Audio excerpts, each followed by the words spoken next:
Hello, statistics students. Time to move on to topic 20 and kind of wrap up things here in this particular section. We've talked about confidence intervals for proportions. We talked about the test of significance for proportions.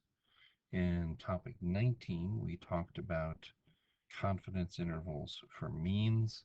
So now tests of significance for means.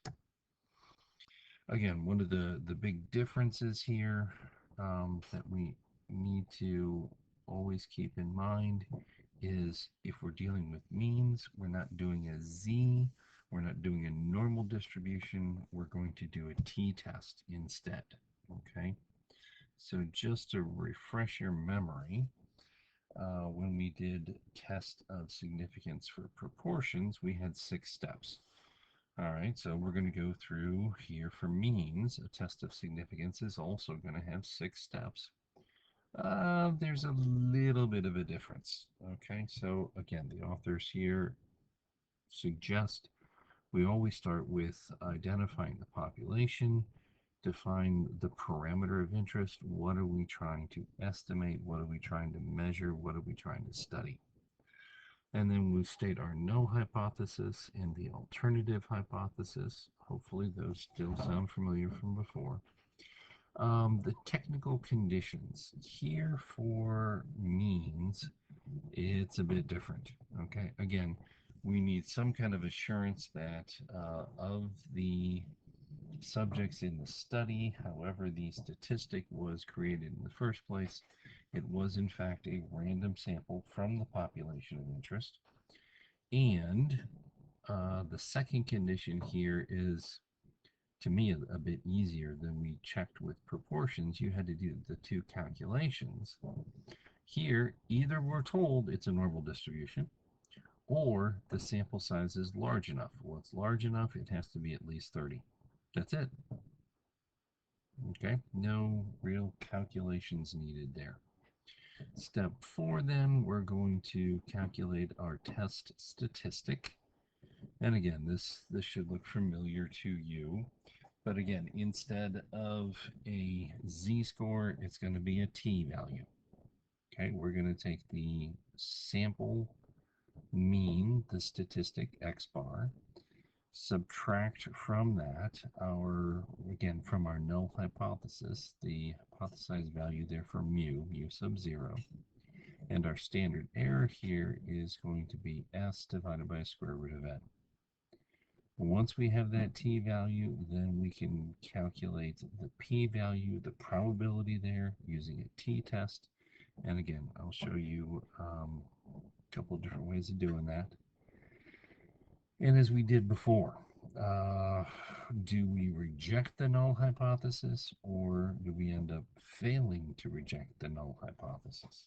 Okay, so the same basic ideas, but a few technical, very, very important differences here for means. For those of you that are following along in your textbooks, I'm on page 422, and we're going to go back to topic 2, topic 10, just in the last topic, talking about a survey where a sample of 100 students from the California Polytechnic State University. My goodness, that's a mouthful. Yes, let's just shorten that down. The standard nickname there is just Cal Poly, where they got 100 students to agree to be participants. They recorded their body weights and the weights of the backpacks they were carrying, and then calculated a backpack to body weight ratio. What you see down at the bottom there is a nice dot plot of the ratios. In case you don't have an encyclopedic knowledge of this, I'll remind you they said that their sample mean was 0.077, and then the standard deviation from that sample turned out to be 0.0366. So for part A, do these summaries indicate that the sample data fall in the direction conjectured by the researchers? They were saying that the ratio is probably less than 0.10. All right, so if you take a look at the dot plot there, yeah, there are more dots to the left of 0.100 than there are to the right. So the parameter of interest in this study then is the mean backpack to body weight ratio amongst all the Cal Poly students, and that parameter would be represented by the symbol mu. That's step one in the process, identifying the population and the parameter that we're studying here. Step two asked us to state two compelling claims about our parameter of interest. All right, so our null hypothesis is that the population mean ratio of backpack weight to body weight is equal to 0.1. Okay, and there again we have it in symbols, mu equals 0.1. The alternative hypothesis is that the population mean ratio of backpack to body weight is less than, oh, that's a little typo there, sorry, didn't catch that.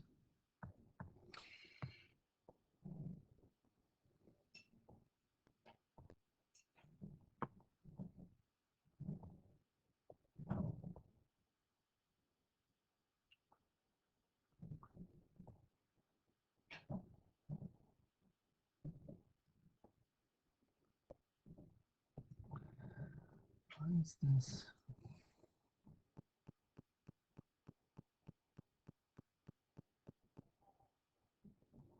There, that's better. So again, our alternative hypothesis, mu is less than 0.1. That's step two. Step three, can we use our central limit theorem here? Well, okay, 100 is definitely bigger than 30, so the sample size is large enough.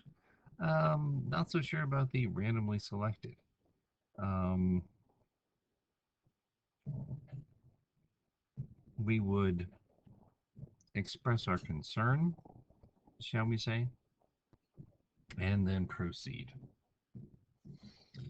For part E, use the standard error of the sample mean to approximate the standard deviation of the above distribution. So again, the standard error, boom, boom, boom. Oh no, you stay right there. They told us was 0.0366. So then we are going to take that and divide it by the square root of our sample size n, which is, oh look, conveniently 100. Square root of 100 is 10. We move the decimal point back one space. No big deal.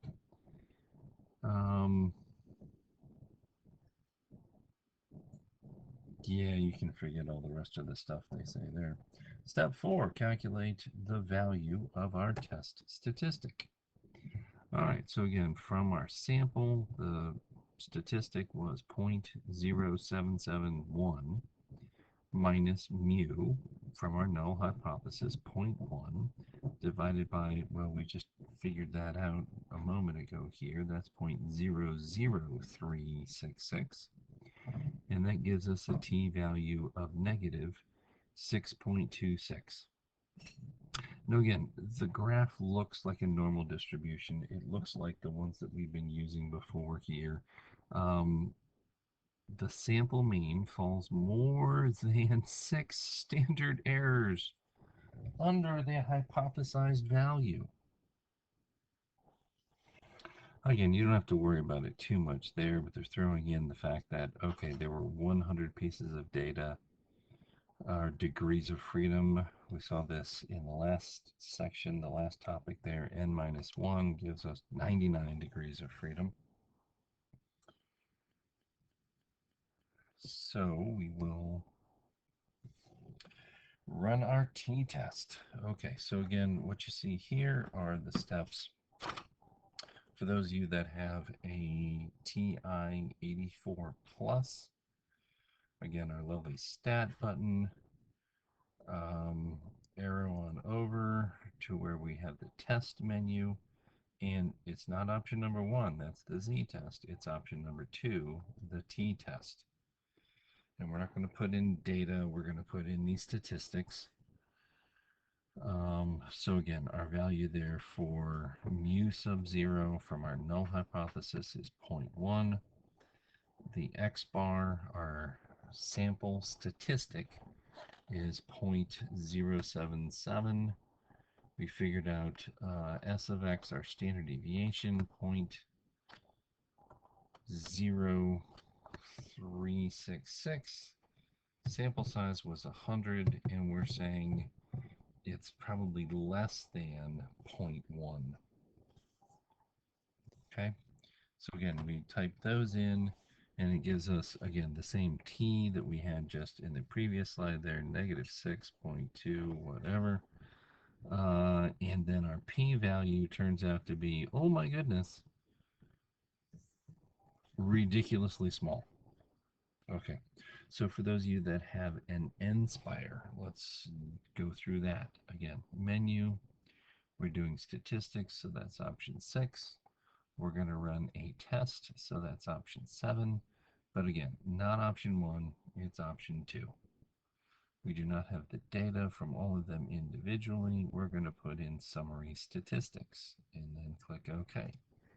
Our value there from the null 0.1 tab from, oh, it doesn't like that, sorry,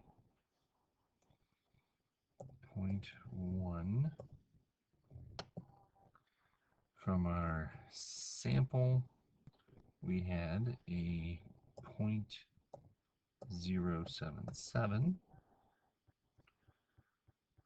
Our standard deviation, 0.0366. Sample size of 100. And we're saying the alternative hypothesis is that the ratio is less than. Okay, so again, here's our t value, not z, t value, negative 6.28, blah, blah, blah. The p value there, e negative 9. Again, it's in scientific notation. It's so incredibly small. There's not enough room to write it all and have significant figures showing up there, because after the decimal point, there are 8 zeros before we get to the 4. Okay. Whoops. How about we go back here? So this p-value tells us that if the population mean backpack to body weight ratio is really 0.1, the probability of finding and doing another test here, sample size the same, from the same population, and getting the exact same values would happen so incredibly rarely. The p-value is so small. At the 0.05 significance level, we would reject the null hypothesis. At the 0.01 significance level, we would reject the null hypothesis. We could go to the 0.00001 level, which nobody does. Really, we're not going to invent a new significance level just to come close to this p-value just so that we can reject it. No, that's ridiculous.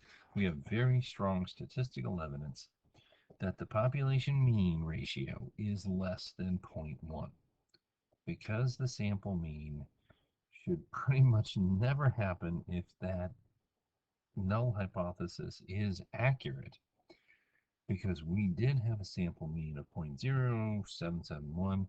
We have very strong evidence that the population mean is less than, again, they did it again, silly people, 0.10, not 0.01.